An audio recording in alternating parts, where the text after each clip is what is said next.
तो दोस्तों फिल्म की शुरुआत में हम सिम्बा को देखते हैं जो जंगल के सभी जानवरों को बुलाकर यह खुशी की खबर देता है कि नाला और वह जल्द ही अपने दूसरे बच्चे के माता पिता बनने वाले हैं। दूसरी ओर नाला एक शांत और खूबसूरत जगह पर सिम्बा का इंतजार कर रही है ताकि वहां बिना किसी परेशानी के वह अपने बच्चे को जन्म दे सके। इसी बीच सिम्बा अपने दो सबसे भरोसेमंद दोस्तों टिम और पबा के साथ राइड रॉक की ओर जा रहा है। वहाँ उसकी बेटी कियारा उसका इंतजार कर रही है। सिम्बा अपने दोस्तों से कहता है कि उन्हें यारा का ध्यान रखना होगा। हालांकि शुरुआत में टिमो और पबा इस जिम्मेदारी से भागना चाहते हैं, लेकिन जब सिम्बा उन्हें बताता है कि वह अपनी बेटी को उनके अलावा किसी पर भरोसे के साथ नहीं छोड़ सकता तो वे मान जाते हैं। जब वे प्राइड ड्रॉप पहुंचते हैं, कियारा डरते हुए सिम्बा से कहती है कि तेज तूफान आने वाला है, लेकिन सिम्बा उसे दिलासा देता है कि सब ठीक होगा और नाला से मिलने निकल जाता है। जाने से पहले वह अपने दोस्तों को साफ तौर पर हिदायत देता है कि वे कियारा को कोई बेद की कहानी न सुनाए, लेकिन जैसे ही सिम्बा जाता है तिमो और पबा कियारा को झूठी कहानियां सुनाने लगते हैं। वे कहते हैं कि सिम्बा के चाचा स्कार को हम दोनों ने मिलकर हराया था, लेकिन कियारा को उनकी बात पर यकीन नहीं होता क्योंकि सिम्बा ने उसे बताया था कि किस तरह उसने इस कार को हराया था। तभी तेज बारिश और तूफान शुरू हो जाता है, जिससे डरकर सभी एक बड़े पत्थर के पीछे छुप जाते हैं। कियारा को हिम्मत देने के लिए कुंबा कहता है कि टिम एक गाना गाए। इस दौरान कियारा गुफा में रफीकी को आते हुए देखती है और उत्साह में उसके पास दौड़ जाती है। वह रफीकी से कहती है कि उसे अपने माता पिता की बहुत याद आ रही है। रफीकी उसे एक पेड़ के पास ले जाता है जिसे वह जीवन का वृक्ष ट्री ऑफ लाइफ कहता है। वह बताता है कि जैसे उसके पूर्वज जीवन के चक्र को आगे बढ़ाने के लिए उपहार लेकर आए थे, वैसे ही सिम्बा और नाला भी एक नया उपहार लेकर लौटेंगे। रफीकी उसे सिम्बा के बचपन की एक कहानी सुनाता है। वह कहता है कि जब सिम्बा छोटा था तो वह भी डरपोक था, बिल्कुल कियारा की तरह, लेकिन उसको मुफसा ने सिखाया कि आसमान में देखे और पूरे जोर से डर लगाए। समय के साथ सिम्बा ने डर पर काबू पाया, राजा की तरह रहना सीखा और एक मजबूत नेता बना। लेकिन कियारा खुद को अपने पिता सिम्बा की तरह बहादुर नहीं मानती। यह सुनकर रफीकी फैसला करते हैं कि कियारा को एक ऐसी कहानी सुनानी चाहिए जो उसे प्रेरित करे। रफीकी बताता है कि बहुत समय पहले जंगल में एक बड़ा सूखा पड़ा था क्योंकि 20 दिनों से बारिश नहीं हुई थी। फिर दृश्य बदलता है और हमें उस समय ले जाया जाता है जब मुफसा छोटा सा शावक था और अपने माता पिता के साथ सवाना में रहता था। मुफसा के माता पिता उसे बताते हैं कि दूर क्षितिज के उस पार मिल नाम की एक हरी भरी उपजाऊ भूमि है। उसकी माँ कहती है कि वह अपनी आंखें बंद करके उस अद्भुत जगह की कल्पना करे। मुफसा अपनी आंखें बंद करता है और पहली बार एक जादुई भूमि की कल्पना करता है जो हरी भरी और पानी से भरी होती है। कुछ समय बाद मुफसा और उसके माता पिता उस मेल नाम की भूमि की ओर यात्रा पर निकल पड़ते हैं। यात्रा के दौरान वे सवाना में एक नदी पर रुकते हैं। वहीं मुफसा पहली बार बारिश का अनुभव करता है। वह बेहद खुश होता है और नदी के पानी में कूदकर कई अन्य जानवरों के साथ खेलना शुरू कर देता है। हालांकि एक खुशी का पल जल्द ही डरावना बन जाता है जब अचानक बारिश तेज होने लगती है और नदी का पानी बाढ़ में बदल जाता है। मुफसा का पिता उसे बचाने के लिए नदी में छलांग लगाता है, लेकिन उसे पकड़ने के लिए संघर्ष करता है। आखिरकार वह मुफसा को एक चट्टान तक धकेल देता है और उससे कहता है कि वह अपनी मां तक पहुंच जाए। डर के मारे मुफसा झिझक है क्योंकि उसे चट्टानों से गिरने का डर होता है। जैसे ही वह हिम्मत जुटाकर छलांग लगाने को तैयार होता है, एक विशाल रॉ उसे अपनी चपेट में ले लेती है और पानी में खींच लेती है। कुछ देर के संघर्ष के बाद मुफसा एक तैरते हुए लकड़ी के टुकड़े को पकड़ लेता है और अपना सिर पानी से बाहर रखने की कोशिश करता है। चारों ओर देखकर उसे महसूस होता है कि वह बिल्कुल अलग जगह पर है और कुछ भी पहचान नहीं पा रहा है। इसी बीच एक और श्रावक जो उसकी उम्र का ही लगता है अचानक प्रकट होता है। वह मुफसा से अपना नाम बताने के बाद खुद को टका कहकर परिचित कराता है। टका कहता है कि उसे एक गुप्त बात पता है। मुफसा उससे पूछता है कौन सा राज। टका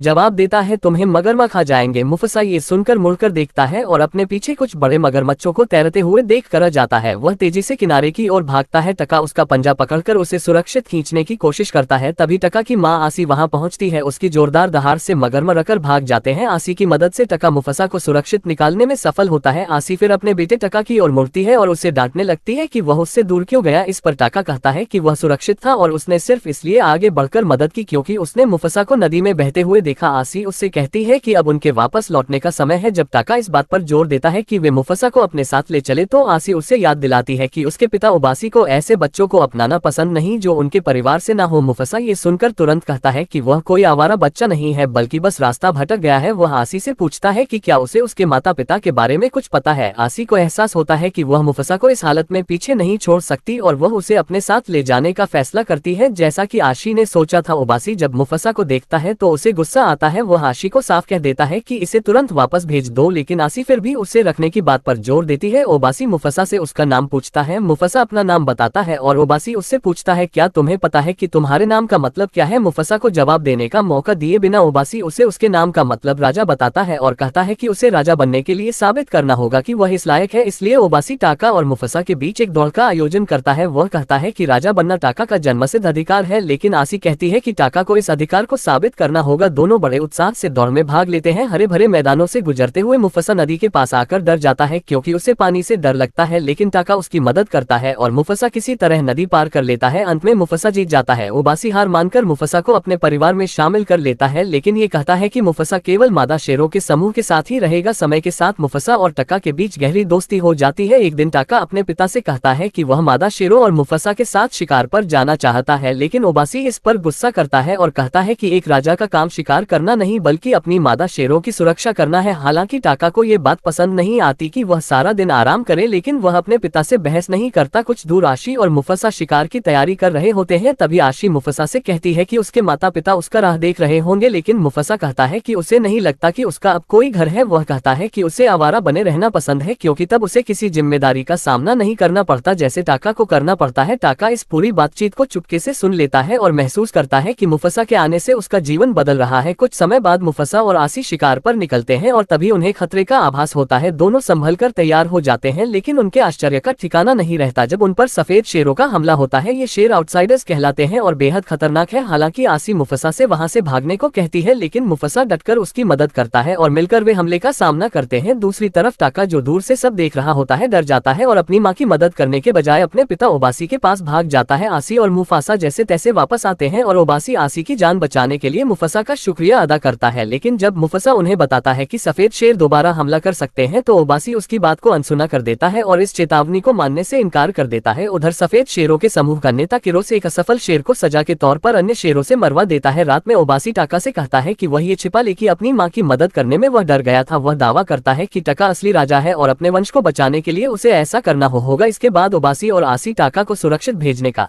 फैसला करते हैं ताकि वो वंश को आगे बढ़ा सके। इसके साथ ही वे मुफसा को भी टाका के साथ भेजते हैं और उसे हिदायत देते हैं कि वह किसी भी कीमत पर टाका की रक्षा करे। मुफसा आसी को छोड़कर जाना नहीं चाहता, लेकिन आसी उसे समझाती है कि वह अपने परिवार को खोज लेगा और उसे मिली उस जादुई भूमि की ओर बढ़ना चाहिए जिसके बारे में उसकी माँ ने उसे बताया था। आखिरकार मुफसा और टाका अपनी यात्रा शुरू करते हैं। दोनों इस बात से बेखबर थे कि सफेद शेर ने और ओबासी पर हमला कर दिया है। कुछ दूरी तय करने के बाद मुफसा को महसूस होता है कि सफेद शेर उनका पीछा कर रहे हैं। वह टाका से जल्दी सुरक्षित जगह की तरफ भागने को कहता है। भागते भागते वे चट्टान के किनारे तक पहुंच जाते हैं। उनके पास कोई और रास्ता न देखकर मुफसा और टाका नदी में कूदने का फैसला करते हैं। टाका मुफसा से उसके पानी के डर को भूल जाने की विनती करता है। जैसे ही सफेद शेर पास आते हैं मुफसा और टाका नदी में छलांग लगा देते हैं। अनुमान के विपरीत दोनों डूबने के बजाय पानी की सतह पर तैरने में सफल हो जाते हैं, लेकिन उनका खुशी मनाने का मौका नहीं मिलता क्योंकि उनमें से एक सफेद शेर भी नदी में कूद जाता है। अंत में दोनों एक दूसरे का सहारा लेते हुए तेजी से बहती नदी में अपनी जान बचाने की कोशिश करते हैं और बहाव के साथ बहते हुए वे सफेद शेर से पीछा छुड़ाने में सफल हो जाते हैं जो उनका पीछा कर रहा था। अंततः वे नदी से बाहर किनारे पर पहुंचते हैं। अब रात हो चुकी है, लेकिन मुफसा और टाका अपनी यात्रा जारी रखते हैं। धीरे धीरे मिल्ली की ओर बढ़ते हैं। चलते चलते मुफसा को किसी और शेर की मौजूदगी का एहसास होता है। उसे शक होता है कि शायद ये फिर से वही आउटसाइडर्स हैं। सतर्क रहते हुए वह शेर से कहता है, जो भी हो सामने आओ। आश्चर्य की बात यह होती है कि सामने एक मादा शेरनी आती है। वह खुद का परिचय सराबी के रूप में देती है और बताती है कि आउटसाइडर्स ने उस पर भी हमला किया था। जब टाका उसे उनके साथ मिल्ली जाने का प्रस्ताव देता है तो सराबी कहती है कि मिल्ली केवल एक काल्पनिक जगह है, कोई वास्तविक स्थान नहीं। इस पर टाका उसे समझाता है कि वह अकेली है और उसे उनकी मदद और सुरक्षा की जरूरत है। उसी समय सराबी का साथी एक पक्षी जाजू आकर बोलता है कि वह सराबी का ध्यान रखेगा, लेकिन जब सराबी अपने विकल्पों पर सोच रही होती है तब वह मुफसा से पूछती है कि वे खाने के लिए क्या करेंगे क्योंकि वह भूखी है। मुफसा उसे भरोसा दिलाता है कि वे कुछ शिकार करेंगे। वहीं पास के एक पेड़ पर युवा रफीकी बैठा होता है जिसे उसके साथियों ने उसकी रहस्यमय भविष्यवाणी के कारण उसको स्वीकार करने से इनकार कर देते हैं और उसे अपने समुदाय से निकाल देते हैं। रफीकी इस फैसले को मान लेता है और पेड़ से नीचे उतरता है। जमीन पर आने के बाद उसकी मुलाकात मुफसा और उसके दोस्तों से होती है जो उसे शिकार करने की कोशिश करते हैं, लेकिन रफीकी अपनी जान बचाने के लिए समूह से कहता है कि अगर वे उसे छोड़ देंगे तो वह उन्हें मिल्ली तक पहुंचने का रास्ता दिखा सकता है। ये सुनने के बाद मुफसा रफीकी को उनके साथ चलने की अनुमति देता है। रात को जब सब सो रहे होते हैं मुफसा सपने में अपनी माँ को देखता है। उसकी माँ उससे कहती है कि वह मिल्ली में उसका इंतजार कर रही है। ये सपना मुफसा के भीतर एक नई उम्मीद जगाता है। अगले दिन वे सब अपनी यात्रा फिर से शुरू करते हैं और चलते चलते एक गहरी घाटी तक पहुंच जाते हैं। मुफसा कहता है कि उन्हें इस घाटी के बीच से होकर गुजरना होगा। शुरुआत में सब इसका विरोध करते हैं, लेकिन मुफसा सराबी को सिखाता है कि दूर से खतरे को पहचानने का तरीका क्या होता है। जब सराबी को यह समझ आता है कि सफेद शेर उनके करीब आ चुके हैं तो वह मुफसा की योजना पर सहमत हो जाती है और कहती है कि उन्हें घाटी के रास्ते ही जाना चाहिए। घाटी पार करते समय टाका मुफसा से कहता है कि वह उसे शराबी से बात करने का तरीका बताए। टाका दावा करता है कि शराबी उसकी साथी है। मुफसा उसे सलाह देता है कि वह शराबी से उसके फर पर मौजूद फूलों की खुशबू की तारीफ करे। टाका जब सराबी से कहता है कि वह फूलों जैसी खुशबू लिए हुए हैं तो सराबी यह सुनकर प्रभावित होती है। घाटी पार करने के बाद वे हाथियों के झुंड को दूसरी ओर जाते हुए देखते हैं। मुफस्सा प्रस्ताव करता है कि वे हाथियों से मेली के बारे में पूछे। इस दौरान शराबी सफेद शेरों की गंध महसूस करती है और चेतावनी देती है कि वे बहुत पास है। इसलिए शराबी को एक आइडिया आता है और वह मधुमक्खी का छत्ता तोड़कर हाथियों